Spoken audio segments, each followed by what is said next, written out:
Vamos então à nossa primeira conferência com o professor Piero Coda, que é o secretário-geral da Comissão Teológica Internacional.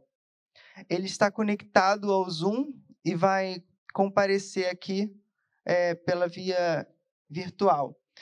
E também a professora Maria Clara Luchetti Bingemer, da PUC-Rio, que será a nossa ilustre moderadora.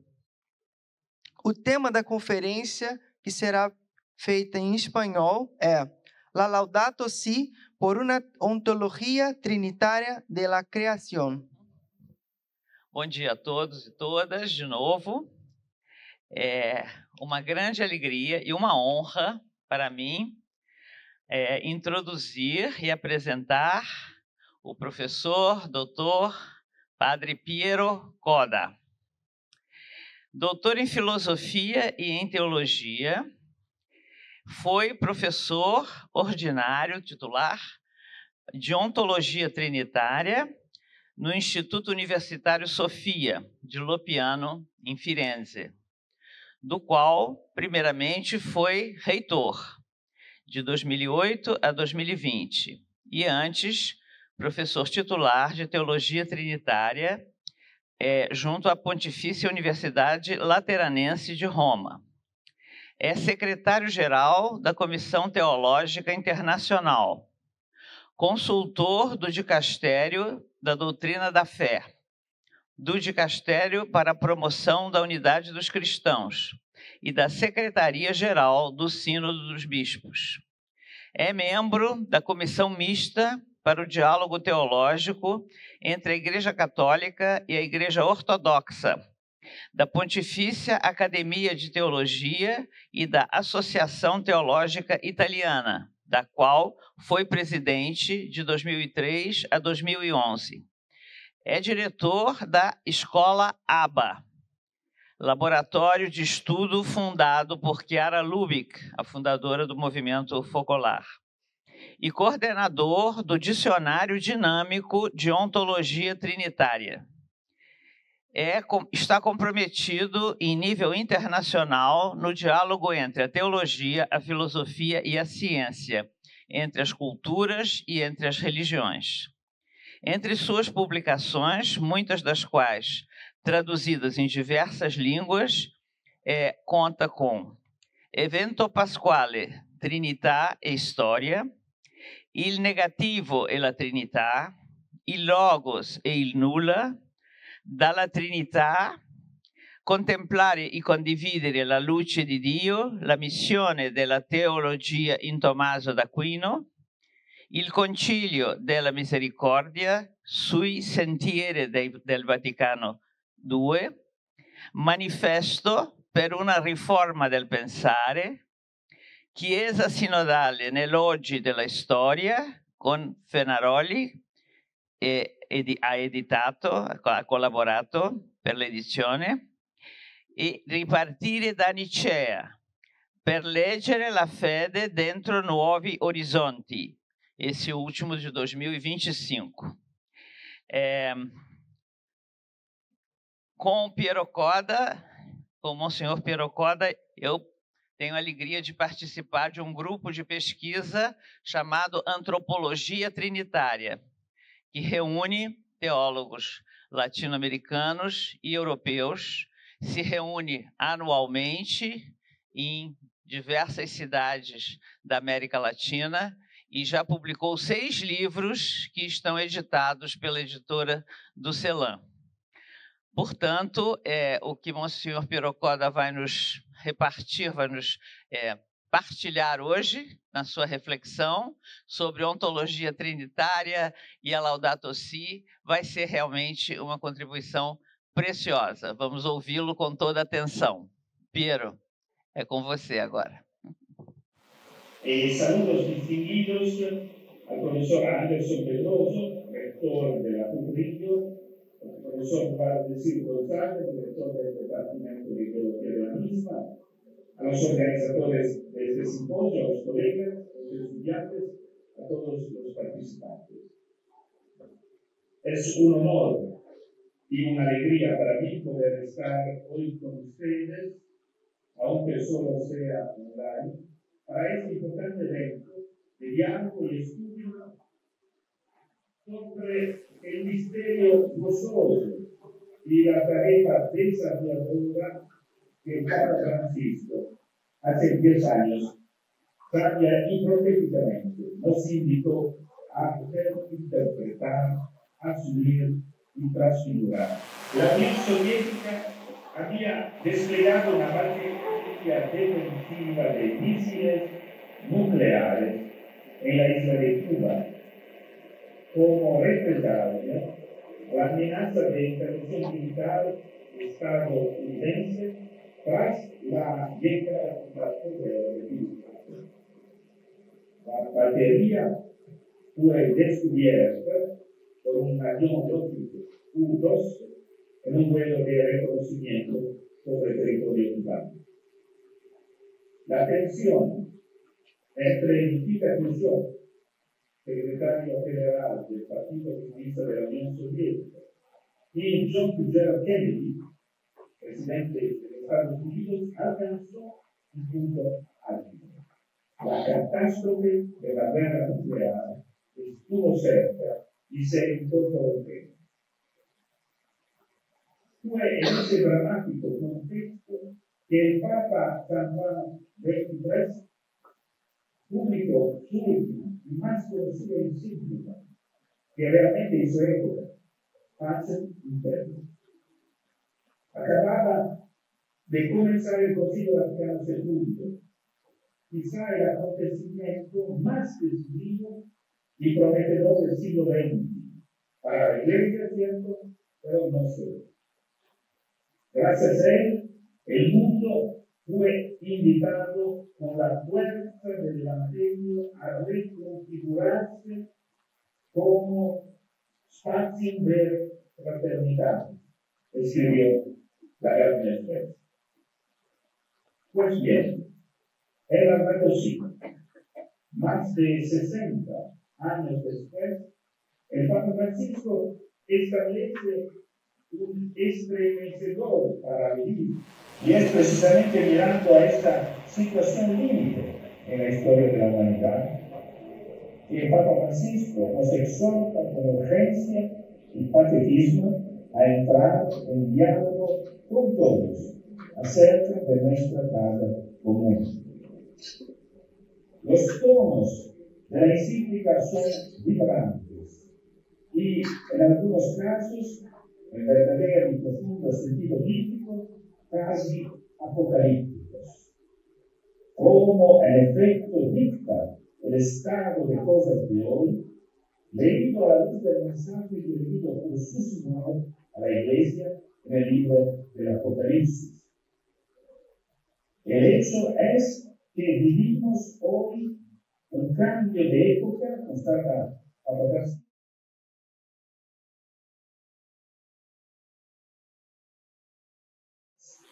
La ideología que subyacente a una obsesión a presentar el poder humano más allá de lo imaginable, frente al cual la realidad no humana es un mero recurso a su servicio.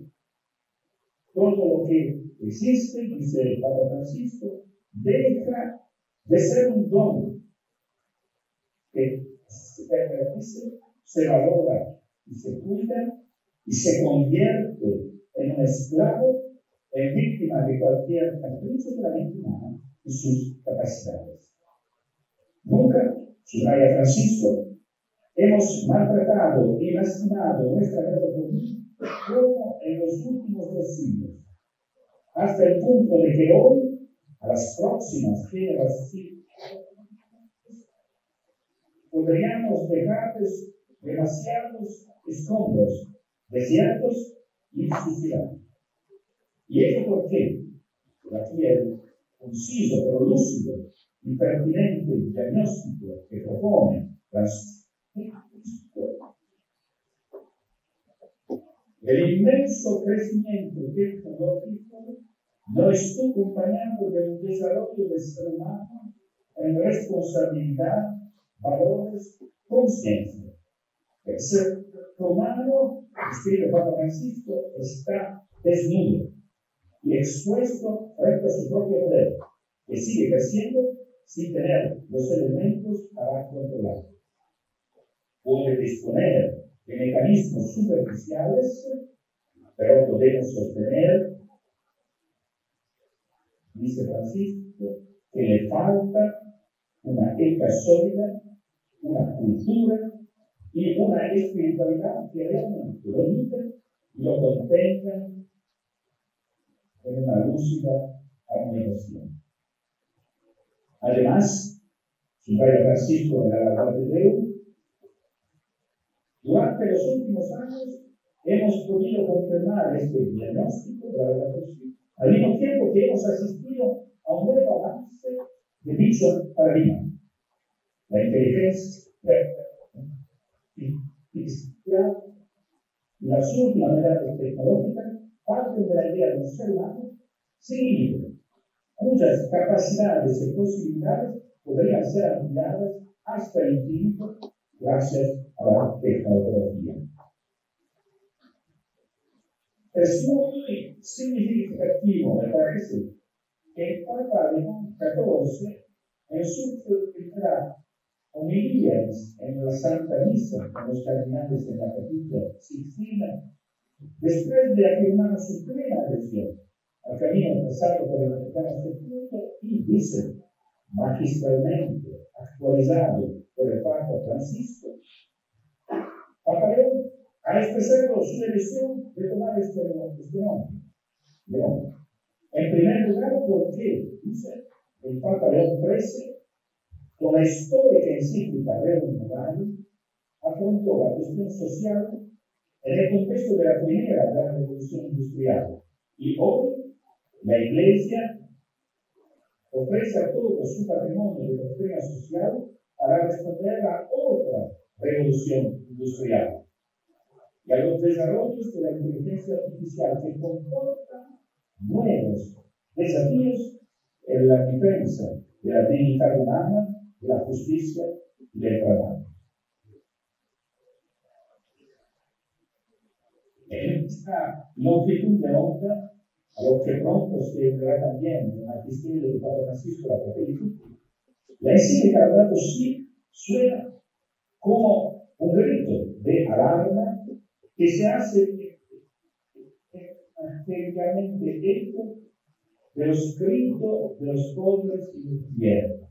Una expresión del Papa Francisco que es una expresión histórica. Se hace grito de alarme y al mismo tiempo un manifiesto programático para un necesario cambio de rumbo al comienzo del tercer milenio, asumiendo así un estilo decididamente profético.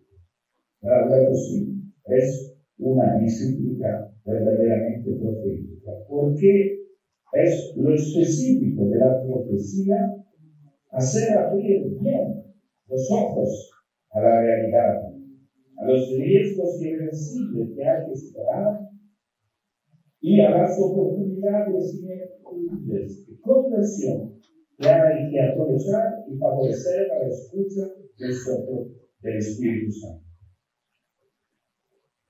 Por eso, por esta profecía, Papa Francisco, con firme determinación y confiando esperanza en la obra, la gracia de Dios, subraya que necesitamos una conversación que nos una todos. Una conversación, y esto es crucial, que mire al sentido profundo de las cosas y al destino último de la realidad que somos y que vivimos. La verdadera pregunta,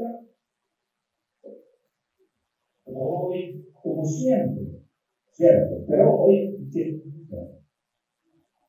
demasiadas hemos presumido, pretendido que no fuera así, es una pregunta en fondo ontológica, es decir, la pregunta que toca el sentido y el vínculo, el logos, verdadero, bueno, justo, bello, armonioso del ser, nuestro ser, el ser de la creación, el ser de la historia, en definitiva, el ser, el misterio de amor de Dios mismo.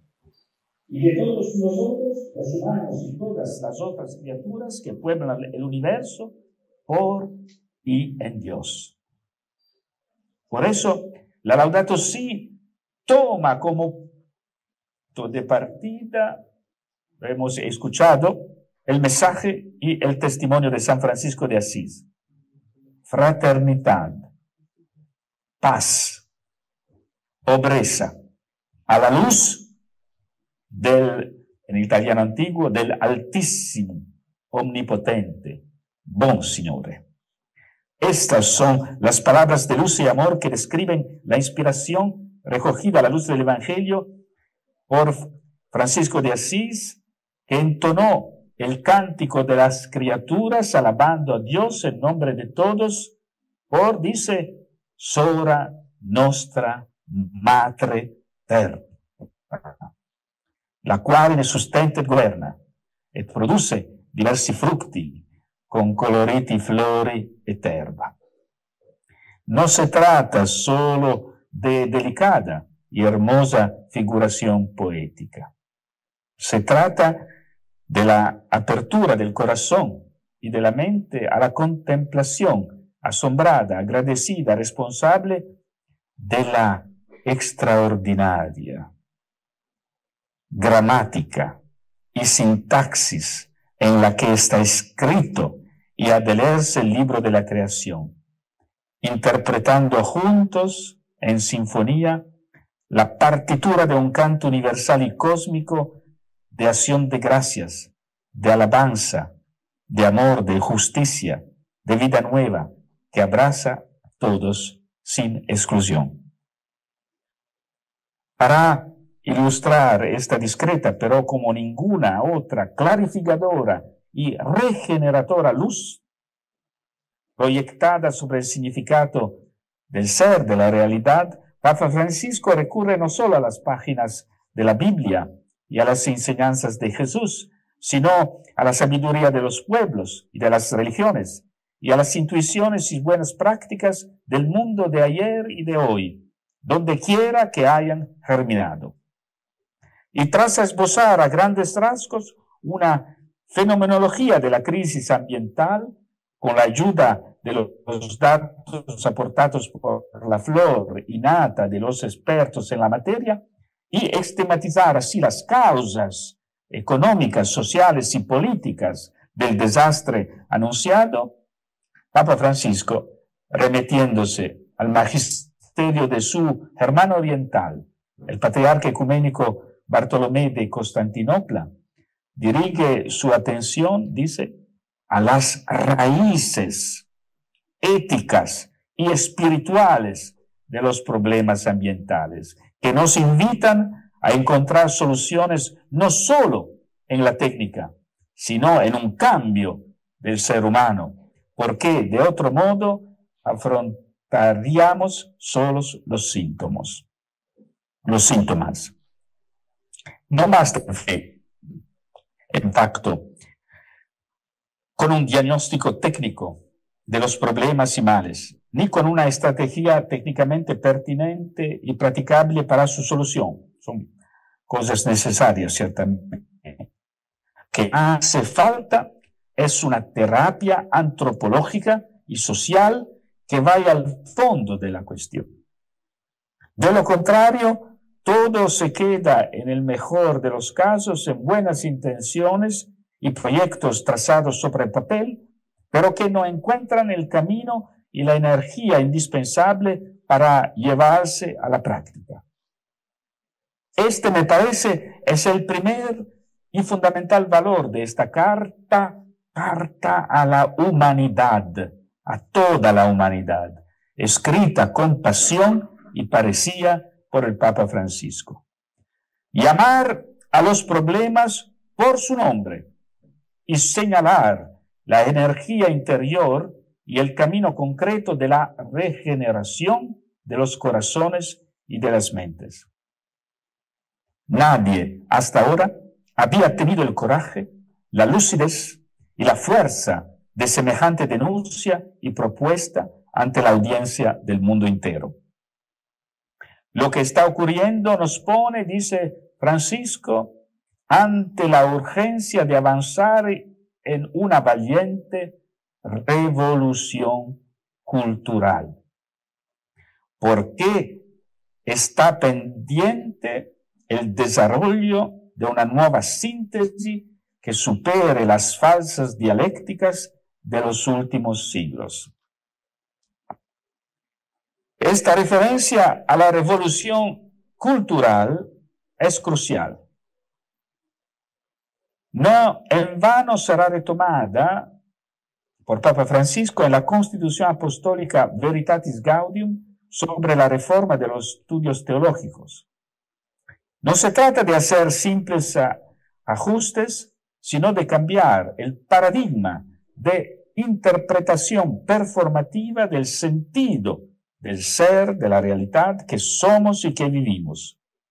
Sin duda, atesorando los logros conseguidos hasta ahora, pero situándolos en otra perspectiva, radicalmente distinta, para desactivar los peligros de una incluso fatal distorsión de los mismos.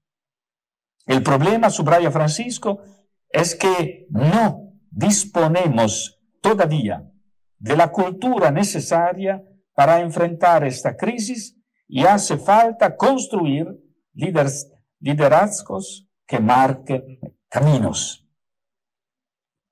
De modo que todo gravita al abordar la cuestión ambiental, en última y decisiva instancia, en torno a la llamada urgente a una cultura en la que se expresen una visión del ser, una ética personal y social a la altura de esta dramática situación, porque es suscitada y animada por un poderoso y regenerador soplo teologal y espiritual. Edgar Morin, una de las figuras más prestigiosas y concisas de la cultura contemporánea, escribió hace tiempo un ensayo, La cabeza bien puesta, repensar la reforma, reformar el pensamiento. La frase que da título al ensayo de Morin es de Michel de Montaigne. Más vale una cabeza bien hecha que una cabeza bien llena. Esto siempre es válido, argumenta Morin, pero hoy lo es más que nunca. ¿Por qué?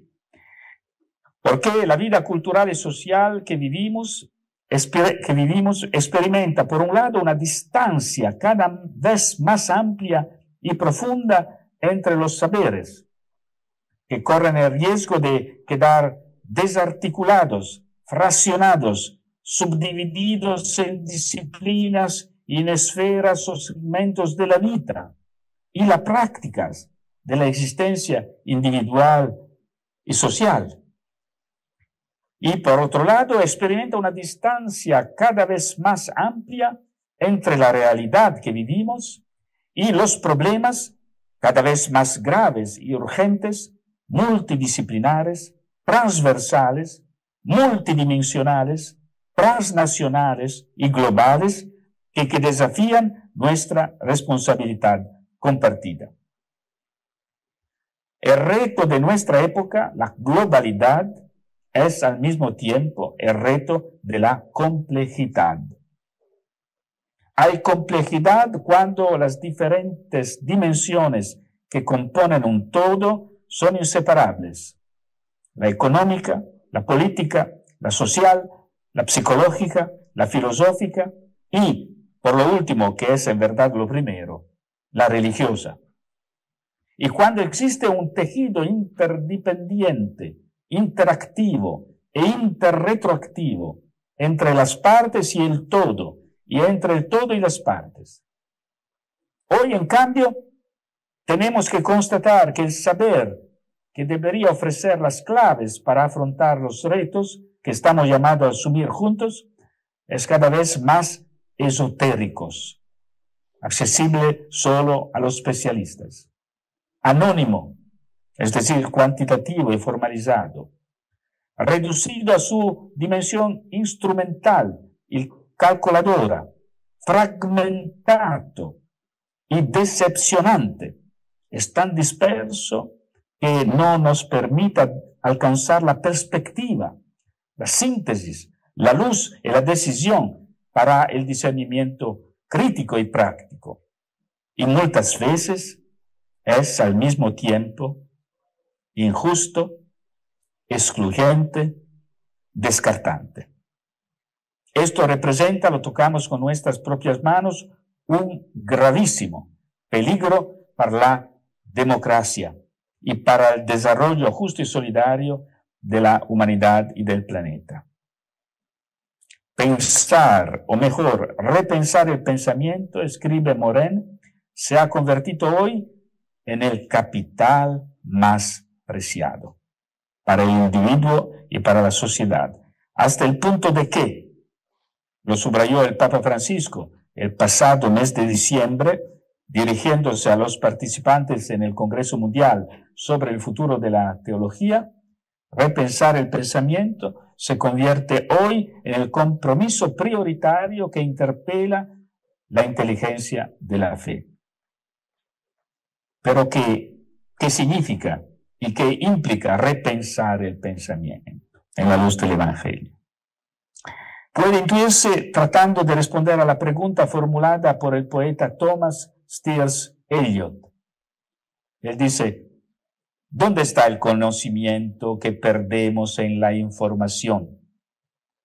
El conocimiento en verdad solo es tal en la medida en que es capacidad de poner en relación y contexto la ingente cantidad de información que recibimos, de la cual más bien somos bombardeados constantemente. Por esto sigue sin ser suficiente para guiarnos en el descubrimiento y la gestión en la medida en que nos es dado del sentido del ser. Y aquí, pues, la segunda parte de la pregunta de Eliot. ¿Dónde está la sabiduría que perdemos en el conocimiento? El conocimiento debe conjugarse, expandirse y abrirse para alimentar un pensamiento que asuma con visión y responsabilidad el destino y el drama de la existencia, tanto personal como social, en el contexto de la historia y del ecosistema. Y que pueda así abordar con pertinencia y eficacia los grandes retos de nuestro tiempo. Solo la sabiduría da forma y unidad al conocimiento, lo ilumina y puede dirigir la vida. Se trata, escribe Edgar Morin, de reconocer la unidad en el seno de lo diverso en el seno de la unidad. De ahí la tarea necesaria y prioritaria en el ámbito cultural y educativo actual, trabajar por una reforma, no tanto del programa como del paradigma de nuestro acceso, de nuestra organización y de nuestro uso práctico y vital del conocimiento y de la libertad. En la Constitución Apostólica Veritatis Gaudium, Papa Francisco la ha expresado de manera incisiva, llamando a la teología y a las distintas formas de pensamiento que se inspiran en la fe al principio de la interdisciplinariedad, no solo en su forma débil de simple multidisciplinariedad, sino también en su forma fuerte de transdisciplinariedad, como ubicación y maduración, dice, de todo el saber en el espacio de luz y de vida ofrecido por la sabiduría que brota de la revelación de Dios. De ahí la urgencia, en palabras de Francisco, de una inspiración y de un proyecto de ecología integral, capaz de tejer la relación con Dios, con uno mismo, con los demás y con la naturaleza, de manera rica de sentido, responsable y bella. ¿Cuál es la chispa de esta inspiración? ¿Y cuáles son sus rasgos distintivos? La chispa inspiradora, o mejor, la luz sapiencial, la luz de sabiduría, que puede reavivar nuestra mirada, es la que emana de la ontología trinitaria de la creación, que, como enseña el filósofo y teólogo Antonio Rosmini, nace de las entrañas de la revelación de Dios en Jesús, y que se ofrece al empeño performativo de la inteligencia y de la libertad humanas mediante la comunicación del don sin medida del Espíritu Santo. Así la describe el Papa Francisco, cito los números 239 y 240 del Laudato Si, que expresan su focus teológico y teologal. Dice Francisco: para los cristianos, creer en un solo Dios, que es comunión trinitaria, lleva a pensar que toda la realidad contiene en su seno una marca propiamente trinitaria. Las personas divinas son relaciones subsistentes, afirmación de San Tomás de Aquino, y el mundo creado según el modelo divino es una rama de relaciones. Las criaturas tienden hacia Dios y a su vez es propio de todo ser viviente tender hacia otra cosa, de tal modo que en el seno del universo podemos encontrar un sinnúmero de constantes relaciones que se entrelazan secretamente. Esto, continúa Papa Francisco, no solo nos invita a admirar las múltiples conexiones que existen entre las criaturas, sino que nos lleva a descubrir una clave de nuestra propia realización. ¿Por qué? Dice, la persona humana más crece, más madura y más se santifica a medida que entra en relación, cuando sale de sí misma para vivir en comunión con Dios, con los demás y con todas las criaturas. Así, asume en su propia existencia, dice Papa Francisco, la criatura, ese dinamismo trinitario que Dios ha impreso en ella desde su creación. Todo está conectado y eso nos invita a madurar una espiritualidad de la solidaridad global que brota del misterio de la Trinidad. Fin de la cita. La gracia incomparable y la oportunidad histórica que nos ofrece la inteligencia de la fe, entonces, es hoy la de descubrir esta clave de realización performativa de nuestra existencia en la casa común. ¿Cómo? Asumiendo libre, gozosa y responsablemente en nuestra existencia vivida en la casa común, el dinamismo, dice Papa Francisco, natural y la vocación gratuita de la vida trinitaria que Dios con su obra de creación ha impreso en nosotros, entre nosotros y en toda la realidad. A la luz que emana de este focus, ¿cuáles son los rasgos distintivos en el plano espiritual y teológico y en consecuencia en el plano existencial y sociocultural del cambio de paradigma que así se propicia y que nos invita a explicitar y desarrollar? Menciono aquí solo algunos de ellos, en cuanto puede ser una cierta prioridad orientadora en la tarea que nos tenemos por delante. La interioridad es el primero. Es decir, la capacidad de habitar el asombro de lo que cada uno es y está llamado a ser por el don que es para sí mismo y por la vida en la que él es así insertado. Una interioridad, entonces, que atrae dentro y más allá a nuestro yo, como enseña San Agustín, para reenviar fuera al tú y al nosotros.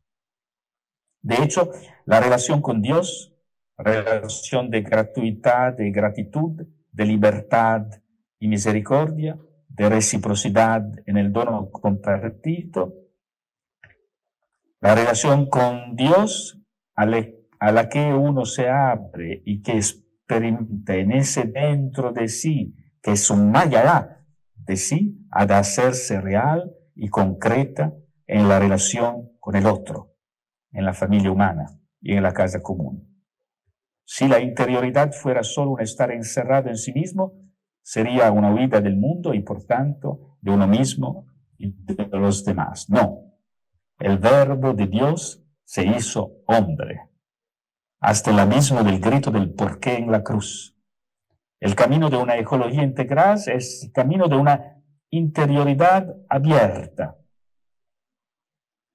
de par en par hacia el otro, porque está enraizada en la relación con Dios, el cual es Trinidad del Padre y del Hijo, en el soplo de vida inagotable y siempre nueva del Espíritu Santo. Una interioridad verdadera, más ampliada a la medida de la mística del nosotros, la mística de la fraternidad humana y cósmica, como la llama Francisco.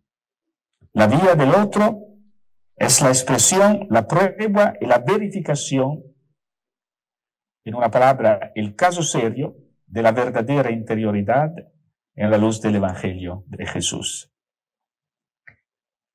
Ante la tierra sagrada del otro, escribe Francisco en Evangelii Gaudium, hay que quitarse siempre las sandalias, como hizo Moisés en el Sinai, al acercarse al prodigio de la zarza ardiente. Sobre el otro, entonces, ha de medirse ante todo la ecología integral, que en palabra del padre Ernesto Balducci dirige su mirada, su imaginación, su decisión y sus energías directamente al hombre inédito, que en verdad haya sido editado de una vez para siempre en Jesús, crucificado y resucitado. El hombre que todavía ha de ser expresado y experimentado juntamente hoy por la familia humana en el concierto de la casa común. Se trata, el filósofo y teórico del pensamiento complejo Mauro Ceruti no se cansa de proponerlo y argumentarlo, de reinventar la humanidad como sujeto de una evolución aún incavada, capaz de realizar potencialidades inéditas, aún desconocidas a nivel cognitivo, técnico, ético, abandonando el paradigma de los juegos de suma cero para generar un paradigma de los juegos de suma positiva. Refiriéndose precisamente al Papa Francisco, Ceruti comparte su convicción sobre la necesidad de asumir el difícil reto de dejar atrás la cultura del choque y la necesidad de un nuevo paradigma del encuentro entre civilizaciones, culturas, pueblos, etnias, religiones, naciones. Se trata, él dice, de una profunda discontinuidad en la evolución cultural de la humanidad, la revolución cultural de la que habla Francisco. Teniendo en cuenta que, dice Ceruti, la red de conocimientos y experiencias que está surgiendo puede permitir a la humanidad aprender a ser verdaderamente global, a vincularse con nuevas relaciones sostenibles en el conjunto del ecosistema, a saber aprovechar al máximo el potencial creativo de la diversidad cultural. Pero decir otro, hablar del otro, y aquí el segundo rasgo distintivo del cambio de paradigma que se nos pide, remite a la carne en la que el otro se hace presente. La carne, nuestra carne, marca la diferencia de lo masculino y lo femenino, la diferencia de culturas y expresiones históricas del espíritu humano, y marca también las fronteras de la ecología y de la técnica. Caro cardo salutis, decía Tertuliano. Sí, también hoy la carne es el juicio de la redención, no solo del ser humano, sino de todos los seres que pueblan el universo. No nos dice el verbo de Dios que carne se hizo, el que nos da su carne, haciéndose uno con él en la Eucaristía, el que nos da así la prenda de la resurrección de la carne, como confesamos en el credo. Es maravilloso el credo cristiano. No vive toda la creación en la esperanza de ser liberada de la esclavitud, de la corrupción, como dice San Pablo, para entrar en la libertad de la gloria de los hijos de Dios. Una ecología integral iluminada por una ontología trinitaria de la creación, hacia la que estamos llamados a apuntar nuestra brújula, exige la destitución definitiva del antropocentrismo, es decir, de una ideología imperialista y tecnocrática que todo lo reconduce al dominio absoluto del hombre, en favor de una mirada capaz de suscitar asombro y estimular el cuidado del mundo de la naturaleza, descubriendo su misterio, su interioridad específica y su belleza fascinante, que se manifiestan y se hacen presente en su carne viva, invitándonos a la lógica del don, de la reciprocidad, de la hospitalidad que no conoce fronteras. Como Francisco precisa en la Laudate Deum, cito, la cosmovisión judeo-cristiana defiende el valor peculiar y central del ser humano, ¿cierto?, en medio del concierto maravilloso de todos los seres, pero hoy nos vemos obligados a reconocer que solo es posible sostener un antropocentrismo situado, es decir, reconocer que la vida humana es incomprensible e insostenible sin las demás criaturas, porque todos los seres del universo estamos unidos por lazos invisibles y conformamos una especie de familia universal, una sublime comunión que nos mueve a un respeto sagrado, cariñoso y humilde. Fin de la cita. Solo así se puede evitar el riesgo fatal de someter el hombre y la naturaleza a través de la técnica a aquello que, fruto del hombre a partir de la exploración de la virtualidad de la creación, se convierte incluso en su fin, en lugar de convertirse en una oportunidad de crecimiento y de promoción compartida. De ahí el tercer rasgo distintivo, la necesaria toma de conciencia de que la cuestión femenina ha alcanzado hoy un punto de inflexión. Es decir, descubrir el hecho de que el estímulo del que parte esta cuestión no es una cuestión de la mujer sola, sino de la relación entre lo masculino y lo femenino en el concierto de lo creado. Esta es la cuestión. Y la política del avestruz, que no quiere tomárselo en serio, ha perdido de entrada.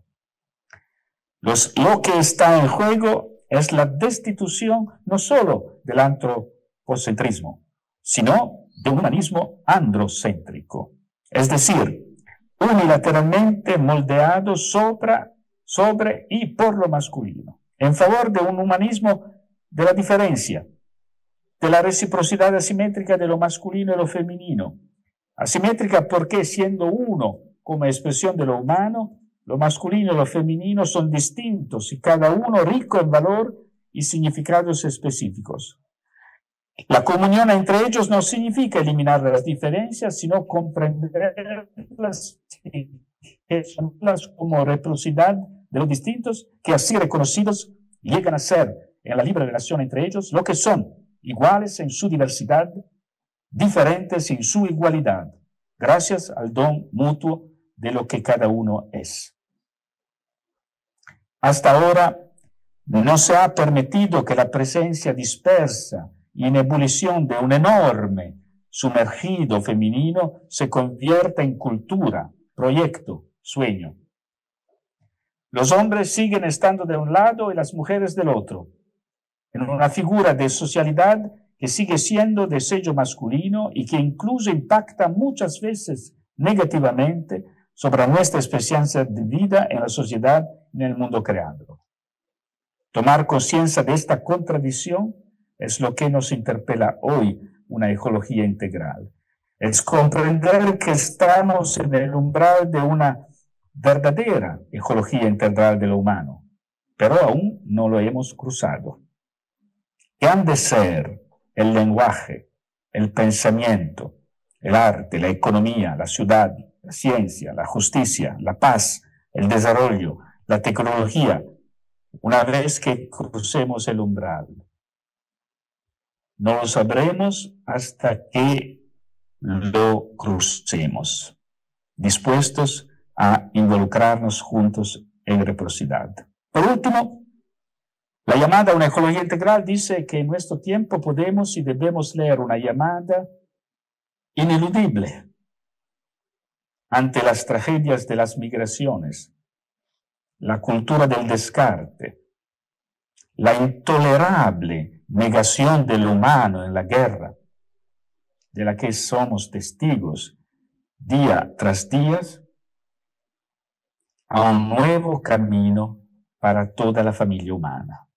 En cierto modo, tiene que desarrollarse en dirección opuesta a la de la era axial de las civilizaciones, como la ha llamado el filósofo Karl Jaspers, cuando Buda y Lao Tzu en Extremo Oriente, Sócrates y Platón en Grecia, Zaratustra e Isaías en Persia y Palestina, aparecieron en la escena de la historia antes que Jesús.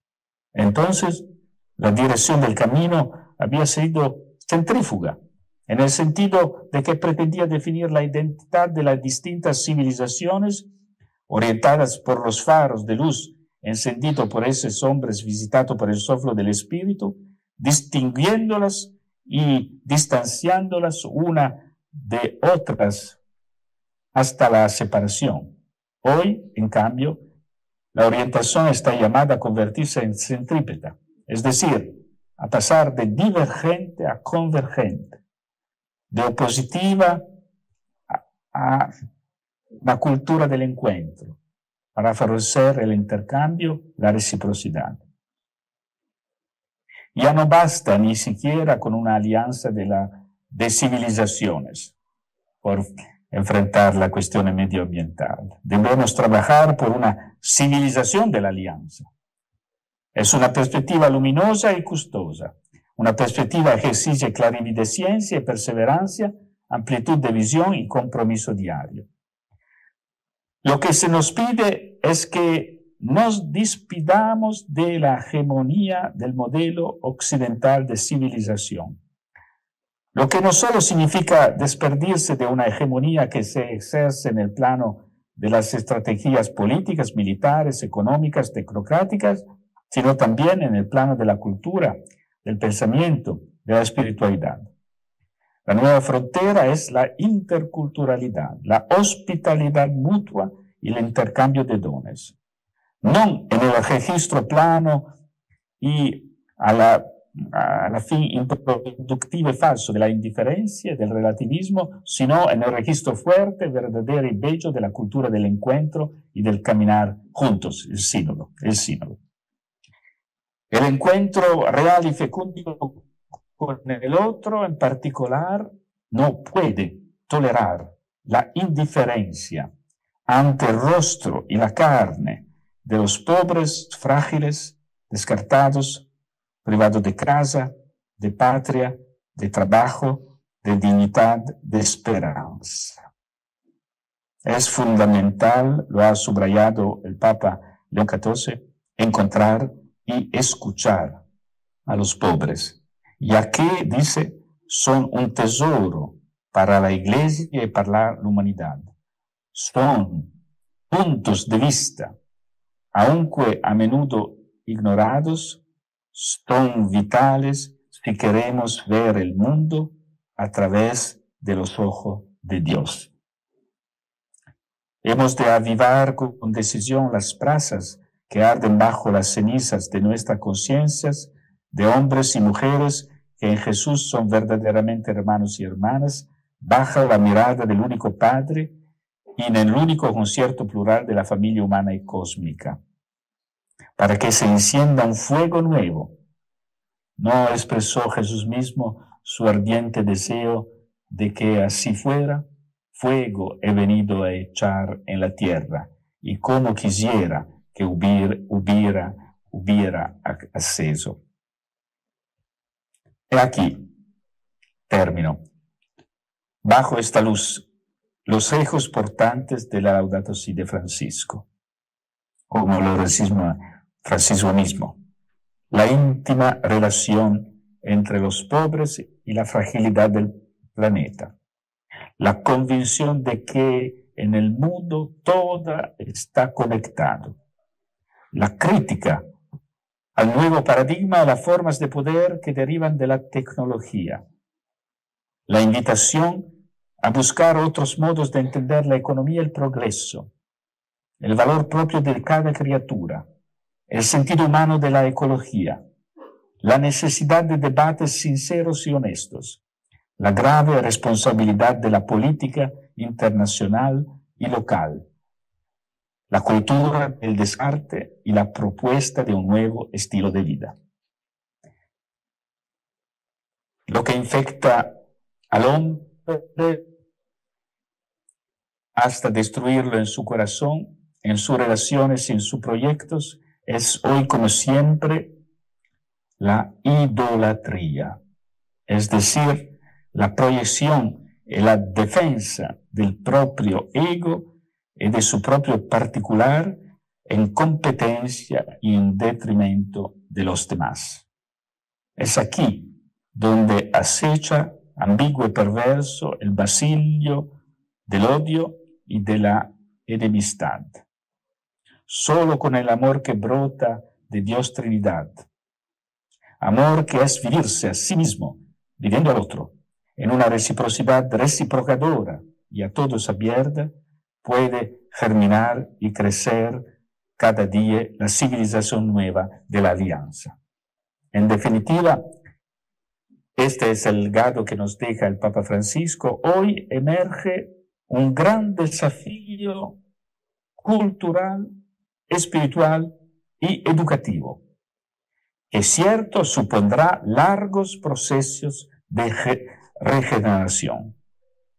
La reforma del pensamiento y de la educación implica un nuevo entusiasmo educativo y un pacto estratégico entre jóvenes y adultos, profesores y alumnos, en el que participen activamente las familias y los actores sociales a todos los niveles, desde la comunidad cristiana hasta la escuela, desde la empresa hasta el Estado y a los organismos internacionales. Como Francisco dijo en su discurso al Founders Memorial en Abu Dhabi, cuando firmó el documento sobre la fraternidad humana por la paz y la convivencia común con el gran imán de Al-Azhar, Ahmad al-Tayeb, junto a la famosa máxima antigua, conócete a ti mismo, debemos colocar, conoce a tu hermano, su historia, su cultura, su fe, porque no hay un verdadero conocimiento de sí mismo sin el otro. Concluyo con las palabras de San Ambrosio, obispo de Milán, quien, al concluir su comentario sobre la narración de la creación en el libro del Génesis, escribe: doy gracias al Señor, nuestro Dios, por haber creado una obra tan maravillosa. Creó los cielos y no leo que descansara. Creó la tierra y no leo que descansara. Creó el sol, la luna, las estrellas, y no leo que incluso entonces descansara. Pero leo que creó el hombre y que en este punto descansó, teniendo un ser al que remitir los pecados.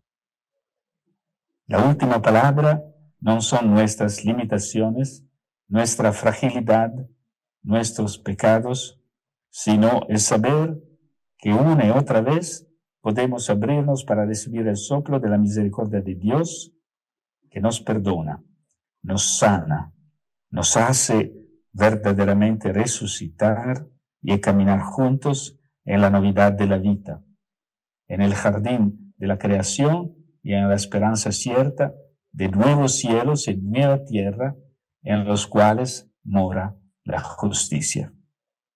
Muchas gracias.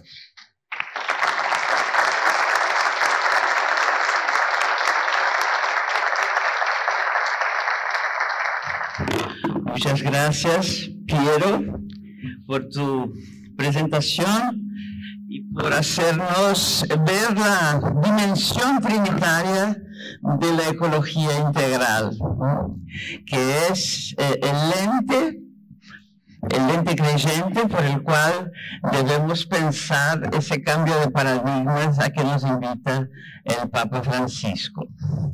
Muchísimas gracias. Bueno, después tendremos tu texto y ahí podremos profundizar. Lo único que no vamos a poder tener preguntas porque el tiempo está un poco agotado, entonces tenemos todavía otra actividad. Pero te agradecemos muchísimo por habernos iluminado esta mañana con tu reflexión.